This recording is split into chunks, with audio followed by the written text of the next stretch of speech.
ગઈ કાલે Indian overseas કોંગ્રેસના અધ્યક્ષ સામ પિત્રોડાએ એક વિવાદાસ્પદ નિવેદન કર્યું હતું. આમ પણ ભારતીય સંસ્કૃતિ એ જોડવાની સંસ્કૃતિ છે, તોડવાની સંસ્કૃતિ નથી. કોંગ્રેસે આવું વિવાદિત નિવેદન કરીને પોતાની માનસિકતા છતી કરી છે. સામ પિત્રોડાએ દેશવાસીઓનું અપમાન કર્યું છે.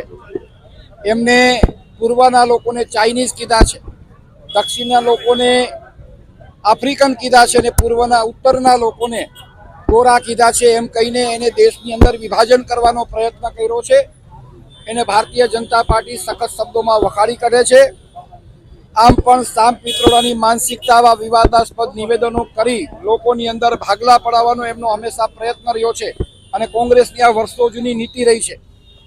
થોડા સમય પહેલા પણ સામ પિત્રોડાએ એવું વિવાદિત નિવેદન કર્યું હતું કે અમેરિકાની અંદર વારસાઈની સંપત્તિમાં 55% હિસ્સો છે સરકાર લઈ જાય છે અને 45% લોકો વારસાઈને મળે છે.